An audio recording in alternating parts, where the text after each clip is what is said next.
Hoy vamos a meternos de lleno en la historia de uno de los reyes guerreros más legendarios que han existido, Leónidas de Esparta. Su nombre, es sinónimo de valor, de plantarle cara a lo imposible.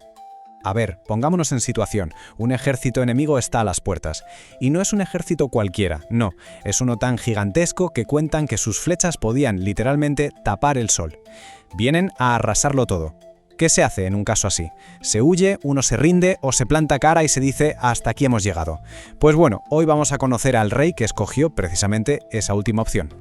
Claro, para entender a un personaje como Leónidas, primero hay que entender de dónde venía. Y venía de Esparta. Y Esparta era un sitio único en el mundo, una sociedad obsesionada, pero obsesionada de verdad, con un solo objetivo: forjar a los guerreros perfectos.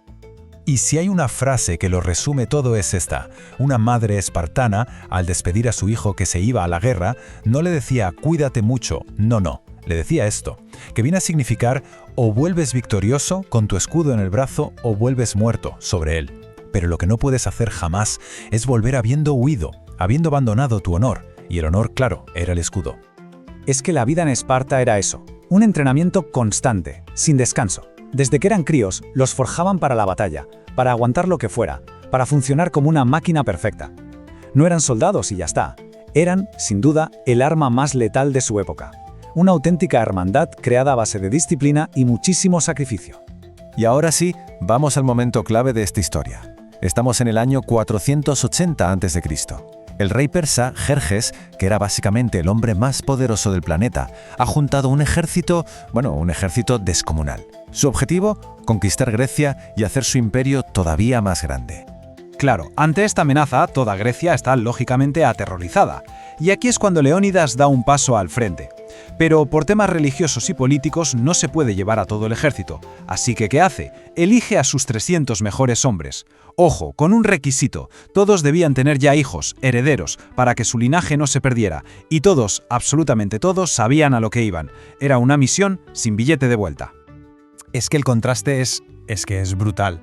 300 espartanos, apoyados por unos pocos miles de otros griegos, frente a un ejército que, según las fuentes, superaba los 100.000 soldados. O sea, las probabilidades no es que fueran malas, es que directamente no existían. Era el choque de dos mundos, literalmente. Por un lado, un grupo muy pequeño de griegos luchando por su libertad, con Leónidas a la cabeza. Y por el otro, el poderío aplastante del imperio persa con Jerjes, que daba por hecho que esto era un paseo. Pero aquí está la clave de todo. Para los espartanos, el objetivo real no era ganar, era morir con honor. Leónidas, por supuesto, sabía que luchar en campo abierto contra esa marea de gente era un suicidio puro y duro. Los habrían barrido del mapa en minutos. Necesitaba un plan. Y tenía uno simple pero absolutamente genial. La idea era convertir la mayor ventaja de los persas, su número, en su peor pesadilla. Su estrategia era brillante, precisamente por lo simple que era. Se basaba en 3 puntos clave. Primero, el terreno. Escogió un paso estrechísimo, las Termópilas, un cuello de botella entre las montañas y el mar, perfecto para atascar a un ejército gigante. Segundo, la formación.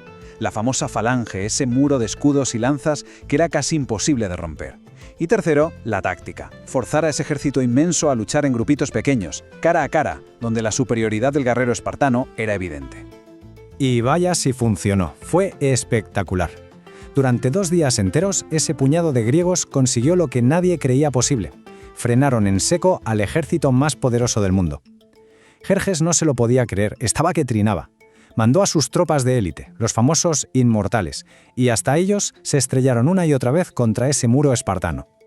Pero, como suele pasar en estas grandes historias, el guión cambió no por la fuerza, sino por la traición. Un lugareño, a cambio de una buena suma de dinero, le enseñó a Jerjes un camino secreto, un sendero por las montañas que les permitía rodear a los griegos y atacarles por la espalda. Se había acabado la ventaja táctica. En cuanto Leónidas se enteró de que estaban rodeados, de que el final era cuestión de tiempo, tomó la decisión más heroica de todas. Podría haber intentado escapar, claro, pero eso no era espartano. En lugar de eso, ordenó a casi todos sus aliados griegos que se retiraran, que se salvaran para poder luchar en el futuro. Su propia batalla acababa de encontrar un nuevo propósito, el último. Y justo aquí, antes de llegar al final, tenemos que hacer una pausa para hablar de algo que definía a los espartanos casi tanto como sus lanzas, su forma de hablar. El famoso estilo lacónico, que viene de su región, Laconia. Esa capacidad de decir muchísimo con poquísimas palabras, y con un ingenio a menudo más afilado que sus propias espadas. De hecho, la frase más legendaria que captura este espíritu se dijo justo en ese momento. Un enviado persa, para intimidarlos, les dijo: «Nuestras flechas son tantas que van a tapar el sol». Y un espartano le respondió, con una calma pasmosa: «Mejor, así lucharemos a la sombra». Es que esa era la mentalidad, esa confianza, ese desprecio absoluto por el miedo. Eso es lo que los hacía diferentes. Así que, sabiendo que el final era inminente, Leónidas, sus 300 espartanos y, por cierto, unos 700 tespios que valientemente decidieron quedarse con ellos hasta el final, se prepararon para su última batalla. Y no iban a esperar a que los cazaran, no, iban a morir atacando, luchando como leones, haciendo honor al nombre de su rey. El objetivo, como decíamos, ya no era ganar tiempo.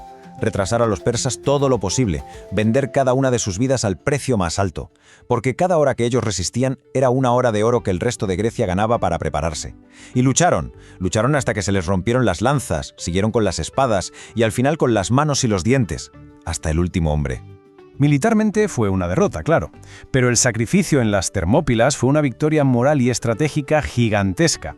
Su historia corrió como la pólvora por toda Grecia e inspiró a las ciudades-estado a unirse de una vez por todas, y un año más tarde, esa misma unión consiguió aplastar al ejército persa. Las Termópilas se convirtieron para siempre en eso, en el gran símbolo del valor contra la tiranía, la demostración de que es mejor morir de pie que vivir de rodillas. Al final, el legado de Leónidas y sus 300 va mucho más allá de la batalla. Nos deja una reflexión muy potente sobre el carácter, sobre el sacrificio y sobre lo que puede llegar a conseguir un grupo pequeño, pero totalmente comprometido cuando se enfrenta a un desafío imposible. Y con esto llegamos a la pregunta final. Si hoy en día tuviéramos que montar un equipo de 300 para una misión crítica, ya no para luchar, claro, sino para, para innovar o solucionar un gran problema mundial, ¿cuáles serían las 3 cualidades clave que buscaríamos en cada persona de ese equipo? Ahí lo dejo.